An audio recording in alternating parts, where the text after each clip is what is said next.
Let me tell you why you're here. You're here because you know something. What you know you can't explain. But you feel it.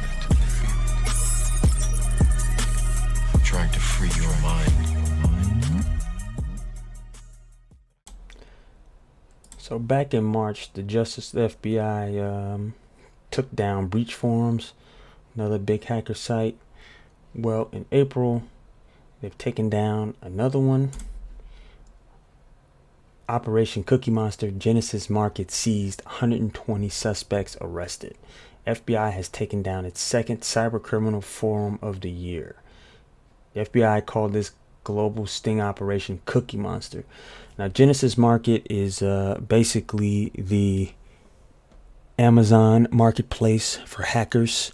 Besides selling stuff like usernames and passwords, emails, bank accounts, and social media sites, they also sell digital fingerprints, which are kind of like browser cookies and device identifiers. Basically can tell what type of device a user is using and log in without the need of a password. So they're also known for selling malware, web vulnerability kits, and illegitimate access to like businesses. So any hacker that wanted to buy this would literally just go find it, search it by region, and add it to a cart. So they said that this marketplace, Genesis Market, had over 2 million people, digital fingerprints of over 2 million people. So here is the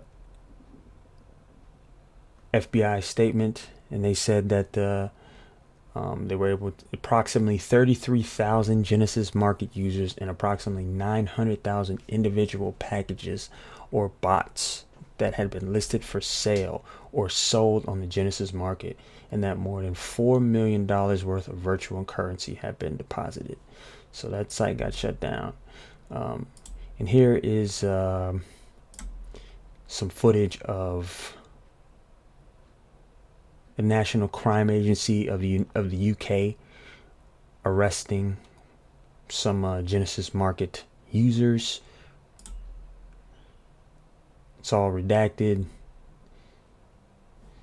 Obviously, they bleep out names.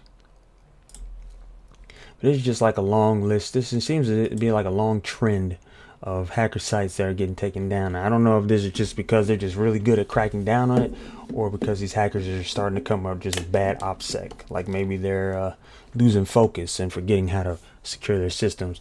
But I wonder when these sites get shut down, how safe or protected a lot of these sites are. Like, are these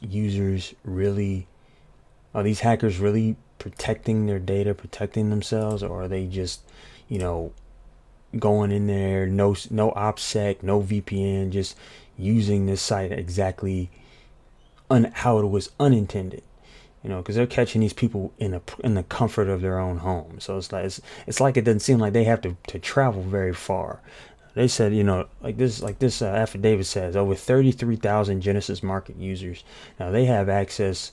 Now, if they have the access that this website could sell username and passwords, like I wonder how many accounts, like with full access to information. Like I wonder how many users, full address and information that they have. That the FBI, like if they have full doxed information of every hacker, CryptoKitty, every noob that used this site, like how many more arrests are going to come from this? It doesn't look good for the hacker community. It seems to me like they slipping a little bit.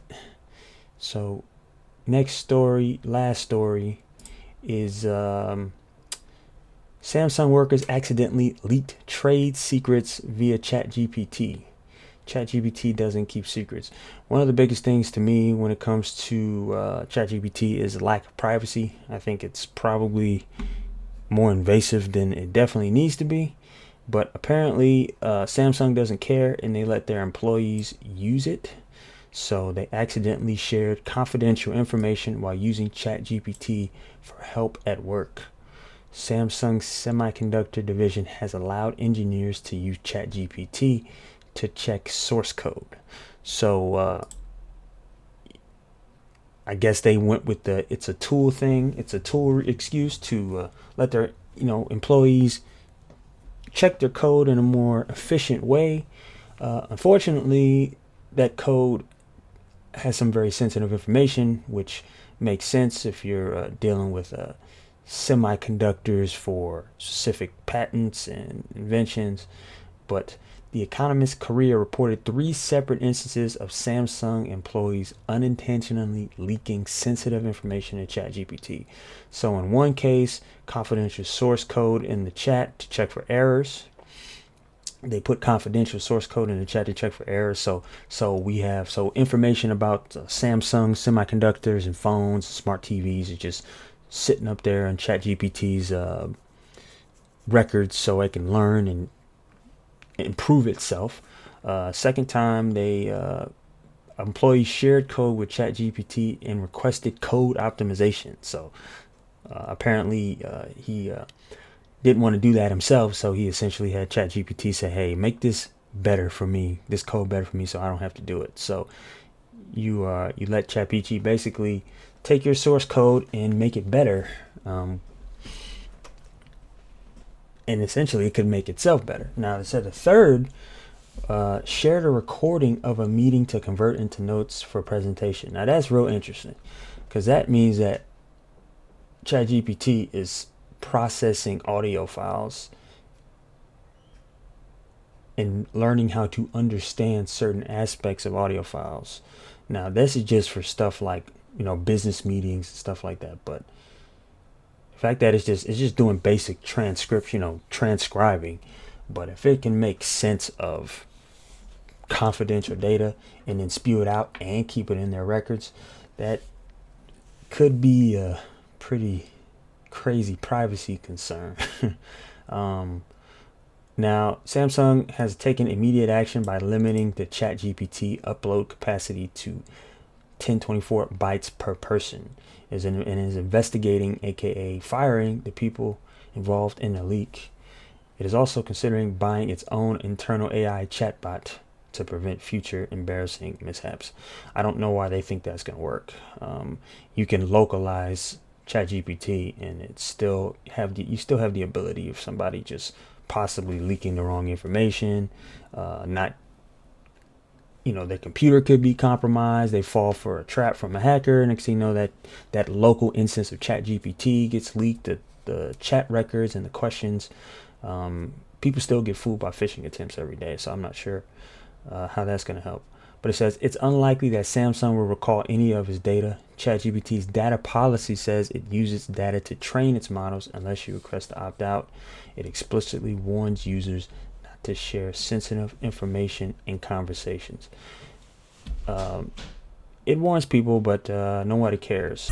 I'm trying to free your mind, but I can only show you the door. You're the one that has to walk through it. Did you get that memo?